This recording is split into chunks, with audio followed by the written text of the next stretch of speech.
ಆತ್ಮೀಯ SSLC ವಿದ್ಯಾರ್ಥಿಗಳಿಗೆ Biradar ಮೆಥ್ಸ್ channel ವತಿಯಿಂದ ಸಮಸ್ತ ವಿದ್ಯಾರ್ಥಿಗಳಿಗೆ ಹಾರ್ದಿಕ ಸುಸ್ವಾಗತ.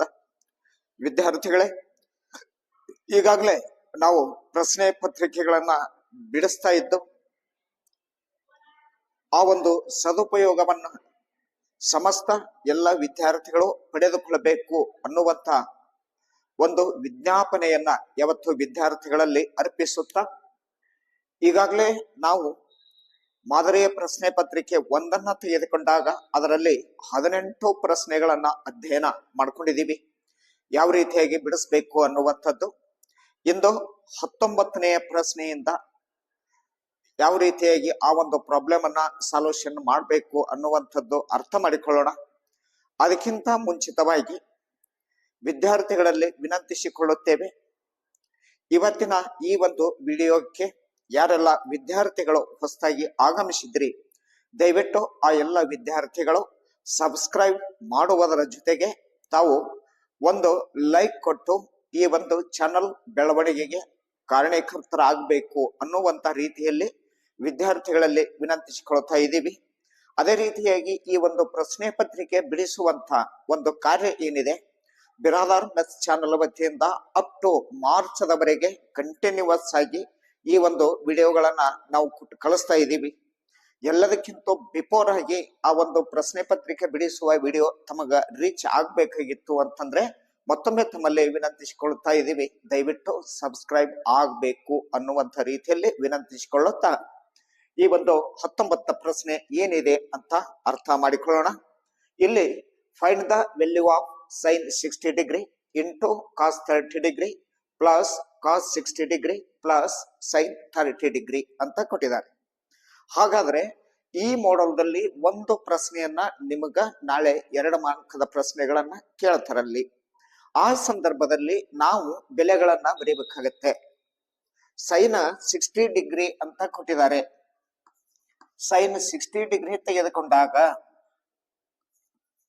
cos 30 ಡಿಗ್ರಿ ಅಂತ ತೆಗೆದುಕೊಂಡಾಗ ಆ ನಂತರ cos 60 ಡಿಗ್ರಿ ಅಂತ ಕೊಟ್ಟಿದ್ದಾರೆ. ಆ ನಂತರ sin 30 ಡಿಗ್ರಿ ಅಂತ ಕೊಟ್ಟಿದ್ದಾರೆ. ಇವುಗಳ ಬೆಲೆಗಳನ್ನ ನಾವು ಕಂಡು ಹಿಡಿಬೇಕು. ಈ ಬೆಲೆಗಳನ್ನ ಕಂಡು ಹಿಡಿಬೇಕು ಅಂತಂದ್ರೆ sin 60 degree cos 30 degree cos 60 degree sin 30 degree ಬೆಲೆಗಳು ಬೇಕು. ಯಾಕಂದ್ರೆ ಇದ್ರ ಮೇಗಿಂದ ಈ ಪ್ರಾಬ್ಲಮ್ಸ್ ಅನ್ನ ಸೊಲ್ಯೂಷನ್ ಮಾಡ್ತೀವಿ. ಹಾಗಾದ್ರೆ ಆ ಸಂದರ್ಭದಲ್ಲಿ ತಮಗೆ ಅಲ್ಲಿ ಕೋಷ್ಟಕ ಇರಲ್ಲ, ಅಂದ್ರೆ sin 60 ಡಿಗ್ರಿ ಬೆಲೆ ಎಷ್ಟಾಗತ್ತೆ ಅದನ್ನ ನಾವು ಫಿಂಗರ್ ಮೇಲೆ ಅದನ್ನ ನಾವು ಪ್ರಾಕ್ಟೀಸ್ ಈಗಾಗಲೇ ನಾವು ಈಗಾಗಲೇ ಒಂದು ಫಿಂಗರ್ಸ್ ಮೇಲೆ ಯಾವ ರೀತಿಯಾಗಿ ಈ ಟ್ರಿಗ್ನೋಮೆಟ್ರಿ ರೇಷಿಯೋಸ್ ಬೆಲೆಗಳನ್ನ ಬರೀಬಹುದು ಅನ್ನುವಂಥದ್ದು ಅರ್ಥ ಮಾಡ್ಕೊಂಡಿದೀವಲ್ಲ, ಅದನ್ನೇ ಇಲ್ಲಿ ಯೂಸ್ ಮಾಡ್ಕೊಳ್ಳೋಣ. ದಯವಿಟ್ಟು ಇನ್ನೊಮ್ಮೆ ಹೇಳ್ತೀನಿ ವಿದ್ಯಾರ್ಥಿಗಳೇ, ಅದನ್ನ ಆಲಿಸಿ. ಈ ಲಿಟಲ್ ಫಿಂಗರ್ ಅಂತಿದೆ, ಇದಕ್ಕೆ 0 ಅಂತ ಗುರುತಿಸ್ರಿ. ಆ ನಂತರ ರಿಂಗ್ ಫಿಂಗರ್ ಅಂತಿದೆ, ಅದಕ್ಕೆ 30 ಡಿಗ್ರಿ ಗುರುತಿಸ್ರಿ.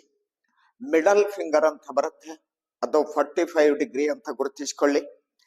ಆ ನಂತರ ಇಂಡೆಕ್ಸ್ ಫಿಂಗರ್ ಅಂತ ಬರುತ್ತೆ, ಇದರ ಮೇಲೆ 60 ಡಿಗ್ರಿಯನ್ನ ಗುರುತಿಸ್ಕೊಳ್ಳಿ.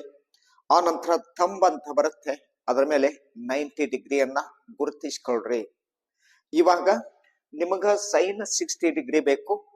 0, 30, 45, 60 ಡಿಗ್ರಿ ನಾವು ಫೋಲ್ಡ್ ಮಾಡಬೇಕು. ರೂಲ್ ಏನಿದೆ ನೆನಪಿಟ್ಕೋಬೇಕು, ಸೈನ್ ಬಿಡಿಸುವಾಗ sin theta = root of below finger upon 2 ಅಂತ ಬರುತ್ತೆ. sin 60 ಡಿಗ್ರಿಗೆ ಎಷ್ಟು ಅಂತಂದ್ರೆ ರೂಟ್ ಆಫ್ ಬಿಲೋ ಫಿಂಗರ್ ಅಂತ ಹೇಳ್ತೀವಿ. ಬಿಲೋ ಅಂದ್ರೆ ನೀವು 60 ಡಿಗ್ರಿ ಫೋಲ್ಡ್ ಮಾಡಿರಿ, ಬಟ್ ಮಡಿಚಿರಲ್ಲ, ಅದರ ಕೆಳಗೆ ಇರುವಂತ ಬೆರಳುಗಳ ಸಂಖ್ಯೆ ಎಷ್ಟು ಅಂದ್ರೆ ರೂಟ್ ಆಫ್ 3 ಅಪಾನ್ ಎಷ್ಟು ಅಂದ್ರೆ 2 ಅಂತ. ಇದು sin 60 ಡಿಗ್ರಿ ಬೆಲೆ ಆಗುತ್ತೆ. ಇನ್ನು ಅದೇ ರೀತಿಯಾಗಿ cos 30 ಡಿಗ್ರಿ ತೆಗೆದುಕೊಂಡಾಗ ಸೊ ಇಷ್ಟ 0, 30 cos 30 ಡಿಗ್ರಿ ತೆಗೆದುಕೊಂಡಾಗ 30 ಅಂತಿದೆ, ಇದನ್ನ ಮಡಿಸ್ಕೊಳ್ರಿ. ಕಾಸ್ ಅನ್ನ ಬಿಡಿಸುವಾಗ ರೂಟ್ ಆಫ್ ಅಬೌವ್ ಫಿಂಗರ್ ಅಂತ ಬರುತ್ತೆ. ಕಾಸ್ ಬಂದಾಗ root of above finger, sine ಬಂದಾಗ ರೂಟ್ ಆಫ್ ಬಿಲೋ ಫಿಂಗರ್ ಅಂತ. ಈ ಕಾಸ್ ಬಿಡಿಸ್ತಾ ಇದ್ದೀವಿ.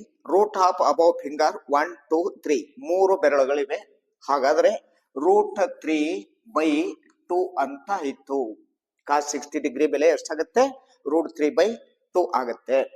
ಇನ್ನ ಕಾಸ್ 60 ಡಿಗ್ರಿ ಅಂತ ಬರುತ್ತೆ. ಕಾಸ್ 60 ಡಿಗ್ರಿ 0, 30, 45, 60 ಡಿಗ್ರಿ ಫೋಲ್ಡ್ ಮಾಡ್ಕೊಂಡಾಗ ರೂಟ್ ಆಫ್ ಅಬೌವ್ ಫಿಂಗರ್, ಯಾಕಂದ್ರೆ ಕಾಸ್ ಬರೀತಾ ಇದೀವಿ, ರೂಟ್ ಆಫ್ ಅಬೌವ್ ಫಿಂಗರ್ ಎಷ್ಟು ಅಂದ್ರೆ √1/2. ಸೊ ಇಷ್ಟ ರೂಟ್ ಆಫ್ 1 ಅಂದ್ರೆ 1/2 ಅನ್ನುವಂಥದ್ದು ಆಯ್ತು. ಆನಂತರ ಸೈನ್ 30 ಡಿಗ್ರಿ ಇನ್ನು ಬಿಡಿಸ್ಬೇಕಲ್ಲ, 0, 30. ಸೈನ್ 30 ಡಿಗ್ರಿ ತೆಗೆದುಕೊಂಡಾಗ ಸೈನ್ ಬಿಡಿಸ್ತಾ ಇದ್ರಿ, ರೂಟ್ ಆಫ್ ಬಿಲೋ ಫಿಂಗರ್ ಎಷ್ಟು ಅಂದ್ರೆ ಒಂದೇ ಒಂದು ಬೆರಳಿದೆ ಇಲ್ಲಿ. ಹಾಗಾದ್ರೆ ರೂಟ್ ಆಫ್ 1/2, ಸೊ ಇಷ್ಟ 1/2 ಅಂತ. ಈ ರೀತಿಯಾಗಿ ಎಲ್ಲ ಬೆಲೆಗಳನ್ನ ನಾವು ಏನ್ ಮಾಡ್ಕೊಂಡಿದೀವಿ? ಬರ್ಕೊಂಡಿದೀವಿ.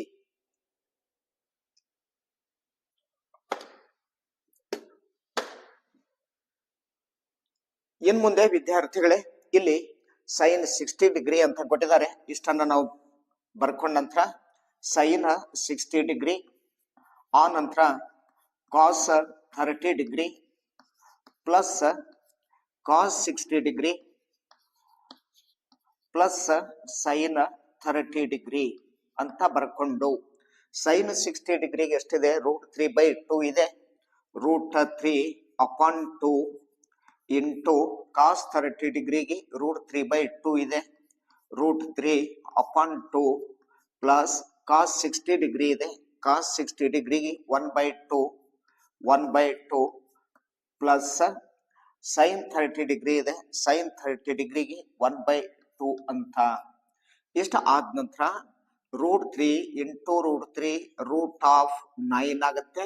3 3s 9, 2 2s 4 ಆಯ್ತು. ಪ್ಲಸ್ 1/2 ಅಂತ ಇದೆ. 1/2 ಪ್ಲಸ್ 1/2 ಅಂತ. ರೂಟ್ ಆಫ್ 9 ಅದರ ಬೆಲೆ ಎಷ್ಟು ಅಂದ್ರೆ 3/4 ಪ್ಲಸ್ 1/2 ಪ್ಲಸ್ 1/2. ಇಲ್ಲಿ 4, 2, 2ರದ್ದು LCM ತಗೋಬೇಕು. ಸೊ ಇಷ್ಟ LCM of 4 and 2 and 2. So ಇಷ್ಟ 2 2s 4, 2 1s 2 1s 2 1s 2 1s 1 1, 2 2s 4. LCM ಎಷ್ಟು ಬರುತ್ತೆ ಅಂದ್ರೆ 4 ಅಂತ ಬಂತು. 4 1 4, 2 2 4 ಆಗುತ್ತೆ. 2 2 4, 3 1 3 ಪ್ಲಸ್ 2 1 2 ಪ್ಲಸ್ 2 1 2. ಹಾಗಾದ್ರೆ 3 4 5 6 7 7/4. Sine 60 degree cos 30 degree plus cos 60 degree plus sine 30 degree ಬೆಲೆ ಎಷ್ಟಾಗುತ್ತೆ? 7/4 ಆಗುತ್ತೆ. ಈ ರೀತಿಯಾಗಿ ಈ ಕೊಟ್ಟಿರುವಂತಹ ಸಮಸ್ಯೆಯನ್ನ ಬಿಡಿಸ್ಬೇಕು ಅಂತ ಅರ್ಥ ಮಾಡಿಕೊಂಡು ಮುಂದೆ 20ನೇ ಪ್ರಾಬ್ಲಮ್ಸ್ ಏನಿದೆ ಅಂತ ಅರ್ಥ ಮಾಡಿಕೊಳ್ಳೋಣ. ಈಗಾಗಲೇ 19ನೇ ಪ್ರಶ್ನೆ ನೋಡ್ಕೊಂಡ ನಂತರ 20ನೇ ಪ್ರಶ್ನೆ ಯಾವ ರೀತಿಯಾಗಿ ಬಿಡಿಸ್ಬೇಕು ಅಂತ ಅಧ್ಯಯನ ಮಾಡಿಕೊಳ್ಳೋಣ. The questions of given. Find the coordinates of the points which divides the line segment joining the points 4, -3 and 8, 5 internally in the ratio 3:1. Therefore, there is the given. Find the coordinates. Coordinates, it means x and y values. The line segment joining the points given 4, -3 and 8, 5. There is the internally in the ratio of 3:1. ಪಾಯಿಂಟ್ಗಳನ್ನ ಅಂದ್ರೆ ನಿರ್ದೇಶಾಂಕಗಳನ್ನ ಕಂಡುಹಿಡ್ರಿ ಅಂತ ಹೇಳ್ತಾರೆ. X ಮತ್ತು Y ನಿರ್ದೇಶಾಂಕಗಳು. ಈಗಾಗಲೇ ಆ ಬಿಂದುಗಳು 4, -3 ಮತ್ತು 8, 5 ವಿಭಾಗಿಸುವ ಬಿಂದುಗಳು ಅಂತ ಕೊಟ್ಟಿದ್ದಾರೆ. ಅದನ್ನ ಎಷ್ಟು ರೇಷಿಯೋದಲ್ಲಿ ವಿಭಾಗಿಸುತ್ತೆ ಅಂತಂದ್ರೆ 3:1 ರೇಷಿಯೋದಲ್ಲಿ ವಿಭಾಗಿಸುತ್ತೆ ಅಂತ. ಹಾಗಾದ್ರೆ therefore x, y ಇದರ ಬೆಲೆಯನ್ನ ನಾವು ಕಂಡುಹಿಡಿಬೇಕು. ಸೊ ಇಸ್ therefore ಅಲ್ಲಿ 4, -3 ಅಂತ ಕೊಟ್ಟಿದ್ದಾರೆ. ಇಲ್ಲಿ x1 y1 ಅಂತ ಬರ್ಕೊಳ್ಳೋಣ, x2 y2 ಅಂತ ಬರ್ಕೊಳ್ಳೋಣ, m1 m2 ಅಂತ ಬರ್ಕೊಳ್ಳೋಣ. ಇಷ್ಟು ಮೊದಲು ನಾವು ರೆಡಿ ಮಾಡ್ಕೋಬೇಕು. 4, -3 ಫಸ್ಟ್ ಪಾಯಿಂಟ್ ಕೊಟ್ಟಿದ್ದು 4, -3, 8, 5, 8, 5 ರೇಷಿಯೋ ಎಷ್ಟಿದೆ ಅಂದ್ರೆ 3:1 ರೇಷಿಯೋ. ಈ ನಿರ್ದೇಶಾಂಕಗಳನ್ನ ಕಂಡಿಡ್ರಿ ಅಂತ ಹೇಳಿರ್ತಾರೆ ಅವರು. ಫೈಂಡ್ ದ ಕೋಆರ್ಡಿನೇಟ್ಸ್ ಅಂತ ಹೇಳಿದ್ದಾರೆ. So is x, y equal to m1 x2 plus m2 x1 upon m1 plus m2. First ತಗೋಬೇಕು. ಇದು x ನಿರ್ದೇಶಾಂಕ ಸೂಚಿಸುತ್ತೆ. ಇನ್ನು y ನಿರ್ದೇಶಾಂಕಗಳು are y the coordinates. So is the m1 y2 m2 y1 upon m1 plus m2 ಅಂತ ಇಷ್ಟು ಬರ್ಕೊಂಡು. So is m1 3, x2 ಅಂತಿದೆ 8 ಪ್ಲಸ್ m2 ಅಂತಿದೆ 1, x1 ಅಂತಿದೆ 4. ಆ ನಂತರ upon m1 3 plus 1 3 plus 1 m1 is 3, y2 ತಗೋಬೇಕು 5 ಪ್ಲಸ್ m2 1, y1 -3 ಇದೆ, y1 ಆದ್ಮೇಲೆ -3 ಅಪಾನ 3 ಪ್ಲಸ್ 1. ಎಷ್ಟು ಆದ ಬಳಿಕ 3 8 24, 3 8 24 plus 1 4 4, 3 8 24, 1 4 4, 3 1 4, 3 5 15, 3 5 15 plus minus 1 3 3, 3 plus 1 is 4. So is therefore 24 plus 4 is 28 by 4, 15 minus 3 is 12 by 4 equal to 4 1s are 4 7s are 4 1s are 4 3s are 7, 3 anta bantu. What is the value of 7, 3? So is the coordinates of xy. Therefore coordinates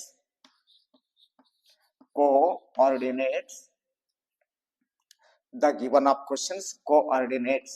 So is therefore x, y. The x, y value is 7, 3. ಈ ರೀತಿಯಾಗಿ ನಾವೇನ್ ಮಾಡ್ಬೇಕು ಅಂದಂಗೆ ಇತ್ತು. ಈ ಒಂದು 20ನೇ ಸಮಸ್ಯೆಯನ್ನ ಬಿಡಿಸ್ಬೇಕು ಅಂತ. ವಿದ್ಯಾರ್ಥಿಗಳೇ, 20ನೇ ಪ್ರಶ್ನೆಯನ್ನು ತೆಗೆದುಕೊಂಡಾಗ ಅಲ್ಲಿ ಚಾಯ್ಸಿಂಗ್ ಕ್ವಶನ್ಸ್ ಇರುತ್ತೆ. 20ರಲ್ಲಿ 2 ಪ್ರಶ್ನೆಗಳು, ಒಂದು ಆರ್ ಸೆಕ್ಷನ್ ಅಂತ ಬರುತ್ತೆ, ಅಥವಾ ನೀವು ಬೇಕಾದ್ರೆ 20ನೇ ಕ್ವಶನ್ಸ್ ಡೈರೆಕ್ಟ್ ಏನಿದೆ ಅದನ್ನ ಬಿಡಿಸಬಹುದು. ಇಲ್ಲ ಅದು ಟಫ್ ಇತ್ತು ಅಂತಂದ್ರೆ ಈ ಆರ್ ಸೆಕ್ಷನ್ ದಲ್ಲಿ ಇರುವಂತಹ ಪ್ರಶ್ನೆಯನ್ನು ತಾವು ಬಿಡಿಸಿ ಅಂಕಗಳನ್ನ ಪಡೆದುಕೊಳ್ಳಬಹುದು. ಹಾಗಾದ್ರೆ ಇಲ್ಲಿ ಏನ್ ಕೊಟ್ಟಿದ್ದಾರೆ? Find the distance. ಡಿಸ್ಟನ್ಸ್ ದೂರ. Find the distance between the points 3, 2 and -5, 8.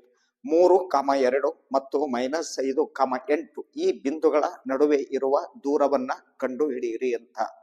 So therefore x1 y1 x2 y2 ಅಂತ ಬರ್ಕೊಂಡು 3, 2 ಅಂತ ಇದೆ.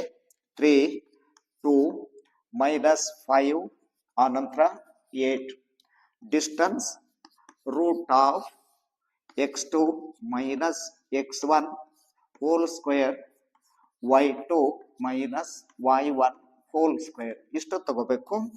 d equal to root of x2 minus 5 minus x1 is 3 square plus y2 8 minus y1 2 whole square. Therefore d equal to root of -5 minus 3 is the -8 square. -5 -3 -8 square ಆಗುತ್ತೆ. 8ರಲ್ಲಿ 2 ಕಳಿಬೇಕು. 8 - 2 6 square. d equal to root of 8 square is 64.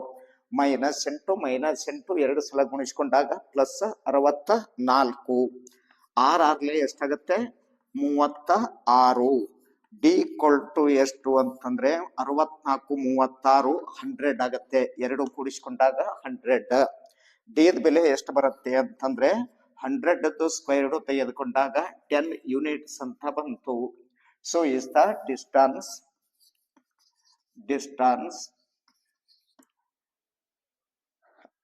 10 units.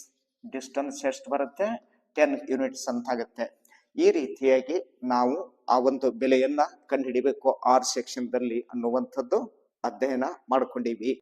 21ನೇ ಪ್ರಶ್ನೆ, solve the using the factor method x square minus x minus 12. ಇಲ್ಲಿ ಎರಡು ಭಾಗಗಳು ಬರ್ತಾವ. ಒಂದು factor method ಅಂತ ಕೇಳಿರ್ತಾನ, ಇಂದು so is the formula method ಅಂತ ಬರುತ್ತೆ. ಫ್ಯಾಕ್ಟರ್ ಮೆಥಡ್ ಅಂದ್ರ ಅಪವರ್ತನ ಮಾಡುವುದು. ಫಾರ್ಮುಲಾ ಮೆಥಡ್ ಅಂತ ಬರುತ್ತೆ x equal to minus b plus or minus root of b square minus 2a ಆನಂತರ 4ac ಅಪಾನ್ 2a ಅಂತಕ್ಕಂಥದ್ದು. ಹಾಗಾದ್ರೆ ಇಲ್ಲಿ ಒಂದು ಏನು ಫ್ಯಾಕ್ಟರ್ ಮೆಥಡ್ ಅನ್ನುವಂಥದ್ದು, ಇನ್ನೊಂದೇನು ಫಾರ್ಮುಲಾ ಮೆಥಡ್ ಅಂತ ಹೇಳಿರ್ತಾರ. ಫ್ಯಾಕ್ಟರ್ ಮೆಥಡ್ ಅಂದ್ರ ಅಪವರ್ತನ ರೀತಿಯಲ್ಲಿ ಬಿಡಿಸ್ರಿ. ಫಾರ್ಮುಲಾ ಮೆಥಡ್ ಅಂತಂದ್ರ ಸೂತ್ರ ಬರುತ್ತಲ್ಲ ಅಲ್ಲಿ ಬರೀತಿ ನೋಡ್ರಿ. ಆದ್ರ x equal to minus b plus or minus root of b square minus 4ac upon 2a. ಇದು ಫಾರ್ಮುಲಾ ಮೆಥಡ್ ದಿಂದ ಬಿಡಿಸ್ತಕ್ಕಂಥದ್ದು. ನಮಗ್ ಕೇಳಿದ್ದು ಏನ್ ಕೇಳ್ಯಾರ ಅವರು ಅಂತಂದ್ರ ಫ್ಯಾಕ್ಟರ್ ಮೆಥಡ್ ಅಂತ ಕೇಳ್ಯಾರ. ಇದು ಈ ಸಂದರ್ಭದಲ್ಲಿ ಯೂಸ್ ಮಾಡಬಾರದು. ಫಾರ್ಮುಲಾ ಮೆಥಡ್ ಅಂತ ಕೇಳಿದ್ರ ಮಾತ್ರ ಇದನ್ನ ತಗೋಬೇಕು. ಹಾಗಾದ್ರ ನೀವು ಪ್ರಶ್ನೆ ಪತ್ರಿಕೆಯನ್ನ ಓದುವಾಗ ಬಹಳ ಲಕ್ಷ್ಯ ಕೊಟ್ಟು ಓದಬೇಕು. ಫ್ಯಾಕ್ಟರ್ ಮೆಥಡ್ ಇದೆಯೋ ಅಥವಾ ಫಾರ್ಮುಲಾ ಮೆಥಡ್ ದಲ್ಲಿ ಕೊಟ್ಟಿದ್ದಾರೆ ಅನ್ನುವಂಥದ್ದು. ಇನ್ನ ದೇರ್ ಈಸ್ ಫ್ಯಾಕ್ಟರ್ ಮೆಥಡ್ ಅಂತ ತೆಗೆದುಕೊಂಡಾಗ ಇಲ್ಲಿ ಹೆಂಗ್ ಬಿಡಿಸ್ಬೇಕು, ಕೊಟ್ಟಿದ್ದೇನು x square minus x minus 12 0. Last ಮತ್ತು first point, last term and first point multiply ಮಾಡ್ಕೋಬೇಕು. 12 1s ಮೈನಸ್ 12, ಮಿಡಲ್ ಟರ್ಮ್ ಇಸ್ ಮೈನಸ್ 1, ಮಧ್ಯದ ಪದ ಮೈನಸ್ 1. ಇದರ ಅಪವರ್ತನಗಳನ್ನ ಕಂಡುಹಿಡಿಬೇಕು ನಾವು. 4 3s 12 ಆಗುತ್ತೆ. ಮೈನಸ್ 4 ಪ್ಲಸ್ 3 ತೆಗೆದುಕೊಳ್ಳೋಣ. Minus 4 3 minus plus minus 4 3s 12 minus 4 plus 3 is the minus 1. Therefore x square minus 4x plus 3x minus 12 equal to 0. Common factors ನಾವು selected ಮಾಡ್ಕೋಬೇಕು. X square x ಇದೆ, ಎಕ್ಸ್ ಮೈನಸ್ 4 ಎಕ್ಸ್ ಮೈನಸ್ 4 ಇದಕ್ಕೆ plus 3 ಇಂದ equal to 0. X minus 4 x plus 3 equal to 0. So is x minus 4 ಇದ್ದಿತ್ತು plus 4, x plus 3 ಇದ್ರ minus 3. therefore x equal to 4 or minus 3. ಈ ರೀತಿಯಾಗಿ ನಾವು factor method ನಿಂದ ಈ ಪ್ರಾಬ್ಲಮ್ ಅನ್ನ ಸೊಲ್ಯೂಷನ್ ಮಾಡಬೇಕು. 22ನೇ ಪ್ರಶ್ನೆ, 22 find the 20th term of the AP minus 2 1, 4, 7 dash dash. 20ನೇ ಪದವನ್ನ ಕಂಡುಹಿಡ್ರಿ ಅಂತ. ಹಾಗಾದ್ರೆ the AP of minus 2 1 4 7 dash dash. There is a value minus 2, d is minus 1 1 minus 2 equal to 1 minus plus 2 equal to 3. n value is 20. So is the n equal to 20. ಎನ್ನದ ಬೆಲೆ 20. ಇಷ್ಟಾದ ನಂತರ ನಿಮಗೆ A20 20ನೇ ಪದ ಕೇಳಿದರೆ a plus 19d. There is a minus 2 plus 19. d the ಬೆಲೆ ಎಷ್ಟು ಅಂದ್ರೆ 3 ಅಂತ ಬಂದಿದೆ, 3. ಹಾಗಾದ್ರೆ ಮೈನಸ್ 2 19 3s 57, 19 57, 57ರಲ್ಲಿ 2 ಕಳೆದ್ರೆಷ್ಟು 50 ಅಂತ. So is 20th term is 55. ಅಂದ್ರೆ 20ನೇ ಪದ ಎಷ್ಟಾಗಿದೆ ಅಂತಂದ್ರ 55 ಆಗಿದೆ ಅಂತ. ಎಸ್ ವಿದ್ಯಾರ್ಥಿಗಳೇ, 23ನೇ ಪ್ರಶ್ನೆ. In the adjoining figure DE parallel A C. DE ಅನ್ನುವಂಥದ್ದು ಎ ಸಿ ರೇಖೆಗೆ ಪ್ಯಾರಲಲ್ ಇದೆ ಅಂತ ಹೇಳಿದ್ರು. And D F parallel, so is the next of one. D F parallel A E ಅಂತ ಹೇಳಿದ್ದಾರೆ. D F parallel A E ಅಂತ ಹೇಳಿದ್ರು. Prove that ಏನು ಸಾಧಿಸಬೇಕು? B F upon F E. B F upon F E equal to BE upon E C. BE upon E C ಅಂತ prove ಮಾಡಬೇಕು. So is given DE parallel A C and DF parallel AE ಅಂತ ಕೊಟ್ಟಿದ್ದಾರೆ. In triangle A B C ಅಂತ ತೆಗೆದುಕೊಳ್ಳೋಣ. So is prove B F upon F E equal to BE upon E C ಅಂತ ಈಗ ಅವರು ಕೇಳಿದ್ದು ಪ್ರಶ್ನೆ. ಹಾಗಾದರೆ prove there is in triangle A B C ಅಂತ ತೆಗೆದುಕೊಂಡಾಗ, ಎ ಬಿ ಸಿ ಟ್ರಯಾಂಗಲ್ ತೆಗೆದುಕೊಂಡೇವು ಅಂದ್ರೆ ಡಿಇ ಪ್ಯಾರಲಲ್ ಎ ಸಿ ಆಗತ್ತೆ. ಡಿಇ ಪ್ಯಾರಲಲ್ ಎ ಸಿ ಅಂತ ಕೊಟ್ಟಿದ್ದಾರೆ. So is BE upon E C. BE upon E C equal to B D upon D A ಅಂತ ಬರುತ್ತೆ. Thales ಪ್ರಮೇಯ ಪ್ರಕಾರ B D upon D A to the number 1. ಇನ್ನು ಅದೇ ರೀತಿಯಾಗಿ ಎ ಬಿ ಇ ಟ್ರಯಾಂಗಲ್ ತೆಗೆದುಕೊಂಡಾಗ, so is in triangle A B E ಅಂತ ತೆಗೆದುಕೊಳ್ಳೋಣ. ಎ ಬಿ ಇ ಅಂತ ತೆಗೆದುಕೊಂಡಾಗ D F parallel A E ಅಂತ ಬರುತ್ತೆ. D F parallel A E ಅಂತ ಎಷ್ಟು ಆದ ಬಳಿಕ ಇಲ್ಲಿ ನಾವೇನ್ ಮಾಡ್ಕೊಳ್ಳೋಣ? B F upon F E. B F upon F E equal to B D upon D A ಅಂತ ಬಂತು. B D upon D A ಇದು ನಂಬರ್ 2 ಅಂತ ಇರಲಿ. ಹಾಗಾದ್ರೆ so is therefore from 1 and 2, 1 ಮತ್ತು 2ರಿಂದ ಒಂದನೇದ್ದು ಬಿಇ ಅಪಾನ್ ಇ ಸಿ ಅಂತ ಆಯ್ತು equal to B D upon D A ಅಂತ ಇದೆ. ಒಂದನೇದ್ದು ಇದು. ಎರಡನೇದ್ದು B F upon F E ಅಂತ equal to B D upon D A ಅಂತ ಇದೆ. ಇಲ್ಲಿ ವಿದ್ಯಾರ್ಥಿಗಳೇ ಈ ಎರಡು ತೆಗೆದುಕೊಂಡಾಗ, 1 ಮತ್ತು 2ರಿಂದ ತೆಗೆದುಕೊಂಡಾಗ ಇವೆರಡು ಒಂದೇ ಸಮನಾಗಿವೆ ಅಂತ B D upon D A, B D upon D A ಇವೆರಡು ಸಮನಾದ್ರ BE upon E C equal to B F upon F E ಅಂತ ಹೇಳ್ತೀವಿ. ಹೆನ್ಸ್ ಫ್ರೋಡ್ ಅಂತ ಬರೀಬೇಕು, ಅಂದ್ರೆ ಸಾಧಿಸಿದೆ ಅಂತ. ಈ ರೀತಿಯಾಗಿ ಈ ಒಂದು ಪ್ರಾಬ್ಲಮ್ ಅನ್ನ ಸಾಧಿಸಬೇಕು ಅಂತ ಅರ್ಥ ಮಾಡ್ಕೊಂಡಿದೀವಿ. ನೆಕ್ಸ್ಟ್ 24 ಯಾವ ರೀತಿಯಾಗಿ ಬಿಡಿಸ್ಬೇಕು ಅಂತ ನೋಡಿಕೊಳ್ಳೋಣ. ವಿದ್ಯಾರ್ಥಿಗಳೇ, 24ನೆಯ ಪ್ರಶ್ನೆ ಪರೀಕ್ಷಾ ದೃಷ್ಟಿಯಿಂದ ಅತಿ ಮಹತ್ವತೆಯನ್ನ ಪಡೆದುಕೊಂಡಿರತಕ್ಕಂಥ ಪ್ರಶ್ನೆ. In the adjoining figure in triangle A B C angle B equal to 90 degree and AD perpendicular AC, so that BC square equal to AC into CD. BC square equal to AC into CD ಅಂತ prove ಮಾಡಬೇಕು. ಹಾಗಾದ್ರೆ ಇಲ್ಲಿ ನಮಗ ಇದನ್ನ 3 ರೀತಿಯಲ್ಲಿ ಪ್ರಶ್ನೆಗಳಿಗೆ ಕೇಳಬಹುದು. A B square equal to A D into A C ಅಂತ ಕೇಳಬಹುದು. ಅದೇ ರೀತಿಯಾಗಿ B D square equal to A D into D C prove ಮಾಡಂತ ಹೇಳಬಹುದು. ಇದೇ ಒಂದು ಪ್ರಾಬ್ಲಮ್ ನಲ್ಲಿ 3 ಪ್ರಶ್ನೆಗಳು ಬರ್ತಾವ. ಒಂದನೆಯದಾಗಿ ಏನು ಅಂದ್ರೆ B C square equal to C D into C A, B D square ತೆಗೆದುಕೊಂಡಾಗ B D square equal to A D into D C, A D into D C. A B square ತೆಗೆದುಕೊಂಡ್ರ A B square equal to A D into D C, A D into D C. B D A B square A D into A C ಅಂತ ಬರುತ್ತೆ ಇಲ್ಲಿ A C.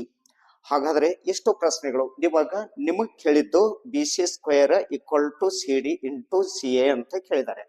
ಇದೇ options ನಲ್ಲಿ ಪ್ರಶ್ನೆ ಕೇಳಬಹುದು ಅವರು. AD ಮತ್ತು DC ಬೆಲೆ ಕೊಟ್ಟು BD ಬೆಲೆ ಎಷ್ಟು ಅಥವಾ BC ಬೆಲೆ ಎಷ್ಟು ಅಥವಾ AB ಬೆಲೆ ಎಷ್ಟು ಅಂತ ಪ್ರಶ್ನೆ ಕೇಳಬಹುದು. ನೆನಪಿನಲ್ಲಿ ಇಟ್ಕೊಳ್ರಿ. ಇಲ್ಲಿ ಗಿವನ್ ಕೊಟ್ಟಿದ್ದು ಇನ್ ಟ್ರಯಾಂಗಲ್ ABC ಅಂತ ತೆಗೆದುಕೊಂಡಾಗ ಆಂಗಲ್ B = 90 ಡಿಗ್ರಿ. ಅದೇ ರೀತಿಯಾಗಿ AD ಪರ್ಪೆಂಡಿಕ್ಯುಲರ್ AC ಅಂತ ಕೊಟ್ಟಿದ್ದಾರೆ. ಆದ್ದರಿಂದ ಮುಂದೆ ನಮಗೇನ್ ಪ್ರೂವ್ ಮಾಡಂತ ಹೇಳಿದ್ರು ಅಂತಂದ್ರೆ ಪ್ರೂವ್ ಏನ್ ಕೊಟ್ರು BC² = AC × CD ಅಂತ ಕೊಟ್ಟಿದ್ದಾರೆ. ಹಾಗಾದ್ರೆ ನಾವು ಯಾವುದು ಎರಡು ಟ್ರಯಾಂಗಲ್ ಅನ್ನ ತಗೋಬೇಕು ಅಂದ್ರೆ BC² ಕೊಟ್ಟಿದ್ದಾರೆ. BC × BC = AC × CD ಅಂತ ಬರ್ಕೊಳ್ಳೋಣ. BC ಅಪಾನ AC. ಹಾಗಾದ್ರೆ CD ಅಪಾನ BC. ಇವು ಕ್ರಾಸ್ ಮಲ್ಟಿಪ್ಲೈ ಮಾಡಿದ್ರ ನಮ್ಗ ಅಷ್ಟು ಉತ್ತರ ಬರುತ್ತೆ. ಹಾಗಾದ್ರ BCD ಒಂದ್ ಟ್ರಯಾಂಗಲ್ ತಗೋಬೇಕು. ABC ಒಂದು ಟ್ರಯಾಂಗಲ್ ತಗೋಬೇಕು. Prove in triangle ABC. So is therefore angle ABC and triangle BDC. There is angle ABC = BDC. Angle BDC = 90 degree. So is the given. Angle BCA = angle BCD. Angle BCD is the common angle ಅಂತ ಬರೀತೀವಿ. ಇದಕ್ಕೆ ಸಾಮಾನ್ಯ ಕೋನ. ಆದ್ದರಿಂದ therefore triangle ABC similar triangle BDC ಅಂತ ಬರೀತೀವಿ. Similar triangle BDC. ಇದರದೇ ratio ತೆಗೆದುಕೊಂಡಾಗ AB ಅಪಾನ BD = BC ಅಪಾನ DC, AC ಅಪಾನ BC. ಇಲ್ಲಿ ನಮಗ್ ಬೇಕಾಗಿತ್ತು ಇವು ಎರಡನ್ನ ಸಿಲೆಕ್ಟ್ ಮಾಡಿಕೊಳ್ಳೋಣ. ಹಾಗಾದ್ರೆ ಇಲ್ಲಿ BC ಅಪಾನ DC = AC ಅಪಾನ BC. ಕ್ರಾಸ್ ಮಲ್ಟಿಪಲ್ ಮಾಡ್ಕೊಂಡಾಗ BC × BC BC² AC × DC ಅಂತ. ಈಗ ನಮಗೆ ಕೇಳಿತ್ತು ಅದನ್ನೇ ಈ ರೀತಿಯಾಗಿ ವಿದ್ಯಾರ್ಥಿಗಳೇ ಈ ಒಂದು ಪ್ರಶ್ನೆ ಬಿಡಿಸ್ಬೇಕು ಅಂತ ನೆನಪಿನಲ್ಲಿ ಇಟ್ಕೊಳ್ಳೋಣ. ಮುಂದೆ ಕ್ವಶನ್ ನಂಬರ್ 3 ರಿಂದ 25ನೇ ಪ್ರಶ್ನೆಯಿಂದ 3 ಅಂಕದ ಪ್ರಶ್ನೆಗಳು ಪ್ರಾರಂಭ ಆಗ್ತವ. ಅವು ಹೆಂಗ್ ಬಿಡಿಸ್ಬೇಕು ಅಂತ ಮುಂದಿನ ವಿಡಿಯೋದಲ್ಲಿ ನೋಡಿಕೊಳ್ಳೋಣ.